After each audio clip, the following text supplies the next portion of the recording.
How to be consistent on YouTube or how to manage YouTube with job and family। YouTube community post पे मैंने एक पोल किया था जिसमें मैंने आप सभी से पूछा था कि आप किन टॉपिक्स पर वीडियोस चाहते हैं, जिसमें हमें बहुत सारे ऐसे आइडियाज़ मिले हैं और इन पर मैं वीडियोस बना रही हूँ। तो ये एक बहुत ही इंटरेस्टिंग क्वेश्चन था कि YouTube पर आप किस तरह से कंसिस्टेंट रहें। तो पहले हम इस बारे में बात कर लेते हैं। अब YouTube क्या होता है, ये आप कहीं पर लायबल नहीं है, आपको किसी को आंसर नहीं करना है, ये आप अपने मन से काम कर रहे हैं। तो जाहिर सी बात है लैक ऑफ डिसिप्लिन रहता है इसमें। कोई ऐसी रिस्पॉन्सिबिलिटी नहीं होती है कि हमें वीडियोस बनाना ही है, क्योंकि यदि हम नहीं भी बनाएं तो भी कोई ख़ास फ़र्क नहीं पड़ता है। हाँ, अगर हम रेगुलर वीडियोस बनाते हैं तो चैनल के लिए बहुत अच्छा रहता है, बट वही होता है ना कि हम लोग इस चीज़ को प्रोक्रेस्टिनेट कर देते हैं, छोड़ देते हैं, सोचते हैं कि नेक्स्ट वीक कर लेंगे, बाद में कर लेंगे, और वहीं पर दिक्कत आ जाती है। तो सबसे बड़ी चीज़ ये होती है कि हम लायबिलिटी नहीं है हमारी, इस कारण से हम कंसिस्टेंट नहीं रह पाते हैं। लेकिन अगर आप YouTube पर लॉन्ग टर्म रहना चाहते हैं तो थोड़ा एक डिसिप्लिन आपको मेंटेन करना होगा। अब सबसे बड़ी प्रॉब्लम ये होती है कि किस तरह से हम चीज़ों को प्लान करें जिससे कि जो हमारा चैनल है उसको हम प्रॉपरली टाइम दे सकें, क्योंकि बाकी सारी चीज़ें भी हमें करनी होती है। अकेले आप अगर YouTube कर रहे हैं तो अलग बात हो जाती है, उसमें आप एक स्केड्यूल फिक्स कर लेते हैं और उस हिसाब से आप काम करते रहते हैं। लेकिन अगर आप जॉब भी कर रहे हैं, सपोज़ आपकी फैमिली भी है, आपको उसे भी टाइम देना है, तो उसके साथ YouTube को मैनेज करना काफ़ी डिफ़िकल्ट हो जाता है। तो मैं कोई ऐसे एक्सपर्ट तो नहीं हूँ, बट हाँ, जो भी मेरे एक्सपीरियंसेस हैं वो मैं ज़रूर आप सभी के साथ शेयर कर रही हूँ। तो पहली चीज़ तो बहुत ज़्यादा प्रेशर लेने की ज़रूरत नहीं है YouTube के लिए भी। और अगर आप ऑलरेडी जॉब में हैं तो YouTube को आप एज अ साइड हसल ही लेकर चलिए। ये मत सोचिए कि इससे भी मुझे रेवेन्यू जनरेट करना है, और जॉब से तो आपकी सैलरी एक आ ही रही है ना। तो अगर आप बहुत ज़्यादा अंडर प्रेशर YouTube को करेंगे तो फिर वही होता है ना, एक बर्नआउट वाली स्थिति होती है। क्योंकि कुछ समय तक तो आप बहुत अच्छे से क्रिएट कर लेते हैं वीडियोस, 1-2 महीने बहुत अच्छा चलता है, लेकिन फिर वही होता है ना, एक बर्नआउट होने लगता है, एग्जॉस्ट होना शुरू हो जाते हैं, तो फिर ऑल टुगेदर आप उस चीज़ को छोड़ ही देते हैं। तो बेटर है कि अंडर प्रेशर उस चीज़ को ना लें, जितना आप इजीली कर पा रहे हैं उतना आप करिए उस चीज़ को। तो ये तो एक चीज़ हो गई अगर आप दोनों चीज़ें हैंडल कर रहे हैं। अब तीसरी चीज़ आ जाती है कि अगर आप फैमिली के साथ, फैमिली को भी आपको टाइम देना है, तो जनरली लेडीज़ का ये क्वेश्चन बहुत आता है कि कैसे मैनेज होगा, फैमिली भी देखना है, यूट्यूब भी देखना है, जॉब भी देखना है। तो पहली चीज़ तो मैं कहूँगी कि आप ये तीनों चीज़ें जगल मत करिए, इकट्ठा ये सब करने की ज़रूरत नहीं है। कोई हम बहुत ज़्यादा सुपर वुमेन नहीं है कि हमें ये सारी चीज़ें हैंडल करना है, क्योंकि अगर हम इतना सब कुछ करते हैं तो कहीं ना कहीं वो चीज़ें हमारी हेल्थ को भी एडवर्सली अफेक्ट करती हैं। और ये नहीं होता है कि 2 घंटे हमने जॉब को दे दिए, 2 घंटे यूट्यूब को, 2 घंटे फैमिली को, इस तरह से हम नहीं इस चीज़ को बाइफरकेट कर सकते हैं। हमें सभी को प्रॉपर टाइम देना होता है। तो अगर आप फैमिली और जॉब ऑलरेडी कर रही हैं तो फिर मैं तो आपको बिल्कुल सजेस्ट नहीं करूँगी कि आप यूट्यूब भी करें, क्योंकि YouTube ऐसा नहीं है कि आपने बस वीडियो बना दी और कर दिया। उसमें भी आपको जितना जॉब में एफ़र्ट देना होता है उतना ही आपको YouTube में भी एफ़र्ट देना होता है। सिर्फ वीडियोस बनाना नहीं होता है, वीडियोस की स्क्रिप्टिंग करना, पहले तो आइडियाज़ जनरेट करना कि किस तरह के आइडियाज़, कौन से टॉपिक्स पर हमें वीडियो बनाने हैं, फिर वीडियो रिकॉर्डिंग वगैरह में भी बहुत समय लगता है, एडिटिंग करना है, थंबनेल बनाना है, वीडियोज़ को ऑप्टिमाइज़ करना है। तो एक छोटा सा वीडियो भी यदि हम बनाते हैं ना तो उसके पीछे बहुत सारी रिसर्च लगती है, बहुत सारा टाइम और एफर्ट लगता है। तो उसको आप इतने हल्के में मत लीजिए कि ये तो चलते फिरते हो जाएगा। हाँ, अगर आप व्लॉग्स वगैरह बना रहे हैं तो वो अलग बात होती है, लेकिन अगर आप थोड़ा एजुकेशनल कंटेंट बना रहे हैं, कुछ जानकारी आप लोगों के साथ शेयर कर रहे हैं, तो उसमें ज़रूर आपको अच्छा खासा समय और ये रिसर्च करके ही इन वीडियोज़ को क्रिएट करना होगा।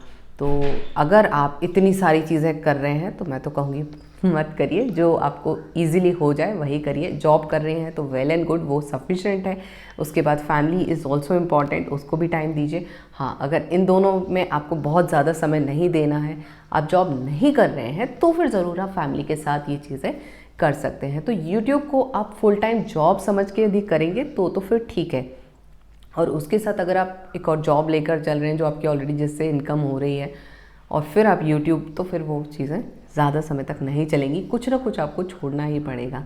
तो जहाँ पर आप ज़्यादा कंफर्टेबल हैं, कन्वीनियंट है जो चीज़ आपके लिए, आप उस चीज़ को आगे लेकर जाइए। जॉब में एक ये चीज़ होती है कि बहुत ज़्यादा हमें दिमाग नहीं लगाना होता है। वहाँ पर एक सेट रहती हैं चीज़ें कि हमें इससे इतने बजे से इतने बजे तक वहाँ रहना है, ये काम करना है, हर चीज़ प्री डिफाइंड है, तो ज़्यादा हमें सोचना नहीं पड़ता है।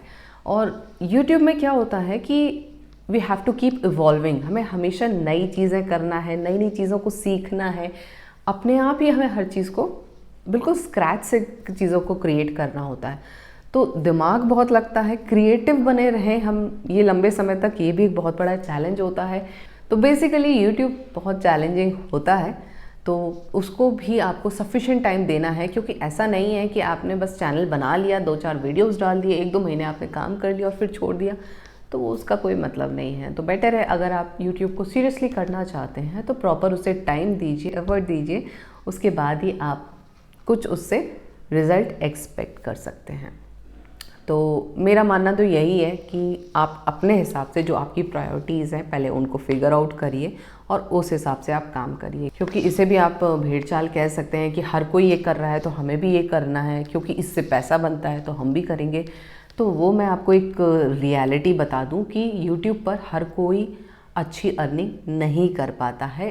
फ्रैक्शनल होते हैं, बहुत गिनती के लोग होते हैं जो उस पर लंबे समय तक रह पाते, सस्टेन कर पाते हैं और साथ के साथ अच्छी इनकम भी कर पाते हैं। क्योंकि सिर्फ YouTube से अर्निंग आपकी हो जाए ये नहीं हो पाता है, क्योंकि YouTube से कोई बहुत ज़्यादा अर्निंग नहीं होती है। कितना भी अच्छा आपका चैनल हो फिर भी जो एडसेंस के थ्रू आपकी अर्निंग होती है वो बहुत ज़्यादा नहीं होती है, वो ठीक ठाक अमाउंट होता है। उससे ज़्यादा तो आप जॉब में अर्न कर लेंगे। लेकिन हाँ, अगर आपका चैनल थोड़ा अच्छा है, आपकी कैटेगरी किस तरह की है चैनल की, ये भी निर्भर करता है कि लोग सामान यदि ख़रीदना पसंद करते हैं बहुत ज़्यादा, तो फिर आपको अफिलिएट इनकम अच्छी हो सकती है। स्पॉन्सरशिप्स अगर आपके चैनल पर आ जाती हैं तो वो भी बहुत अच्छा एक ऑप्शन है। तो जब आप ये सारी चीज़ें अगर कर पाएँ अपने चैनल पर, तब तो आपके चैनल से अच्छी खासी आपको अर्निंग हो सकती है। और फिर जब तक अर्निंग नहीं होगी ना, वीडियोस बनाने का मन भी नहीं होता है। कुछ तो मोटिवेशन होना चाहिए, क्योंकि लोगों का आपको एप्रिसिएशन मिले ये भी बहुत बड़ी चीज़ होती है। क्योंकि ज़्यादातर क्या होता है, क्रिटिसिज्म ज़्यादा मिलता है।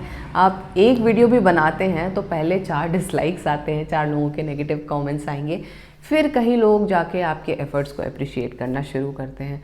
तो उससे तो कोई ख़ास आपको इंस्पिरेशन मिलने वाली नहीं है। फिर ये होता है कि हाँ, थोड़ा बहुत यदि रेवेन्यू आना शुरू हो जाता है तो फिर ज़रूर आपको एक थोड़ा मोटिवेशन रहता है कि चलिए ठीक है, अब करते हैं, काम करते हैं। और फिर ऐसे में आप अपना 100% दे पाते हैं, अपना समय दे पाते हैं, and you don't feel sorry कि मैंने ये क्यों किया, ऐसा नहीं करना था। वो चीज़ एक हो जाती है। तो बहुत सारी चीज़ें, बहुत सारे फैक्टर्स हैं, तो जो भी आपको सही लगता है वो आपको करना चाहिए। और मेरे हिसाब से YouTube आप तभी करें जब वाकई में आपको एक डेडिकेशन हो कि नहीं, मुझे ये करना ही है, यही चीज़ है जो मैं करूँगी। और इसी से मुझे मतलब ऐसा काम आप करिए जिसमें आपको इंटरेस्ट आए, जो आपके मन का हो। ज़बरदस्ती करना पड़े, फोर्सफुली अगर आपको कोई चीज़ करना पड़े तो फिर वो आप बहुत समय तक नहीं कर पाएंगे। तो जो बहुत सारी चीज़ें आप बैलेंस कर रहे हैं वो मत करिए। 1-2 चीज़ें सफिशेंट होती हैं। जॉब है तो फिर YouTube को मैं कहूँगी आप एकदम सीरियसली लेकर ना चलें। आप अपने इंटरेस्ट के लिए करें तो अच्छी बात है, लेकिन उसको भी ऐसे जॉब लेकर चलेंगे, जॉब अपनी नॉर्मल जॉब के साथ, तो मुश्किल होगा। और 2-3 चीज़ें हैंडल करने की ज़रूरत नहीं है। अगर आप YouTube को फुल टाइम लेके चलते हैं तो वेल एंड गुड है, तो आप उसमें कर सकते हैं। वो भी तब फुल टाइम भी ऐसा नहीं है कि आपने जॉब छोड़ दिया, हर चीज़ छोड़ दिया और अब आप फुल टाइम YouTube कर रहे हैं, ऐसा नहीं करना है। इनिशियली कम से कम 6-8 महीने आपको उसे साइड हसल लेकर ही शुरू करना है, क्योंकि क्या पता वो चीज़ आपके लिए सही है या नहीं है, इसे पता करने में, समझने में भी आपको समय लगेगा। क्या आप उस चीज़ को इतने समय तक कर पाएंगे, ये भी समझना पड़ेगा आपको।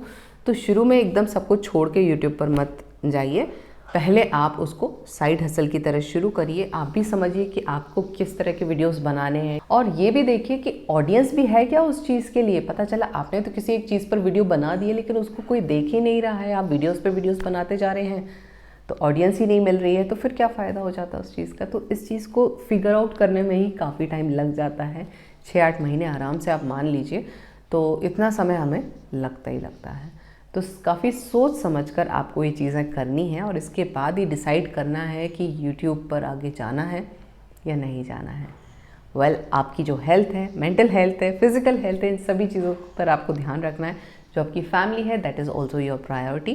तो इन सभी चीज़ों को अंडर कंसिडरेशन करके ही आप जो भी निर्णय लें सोच समझ के लें।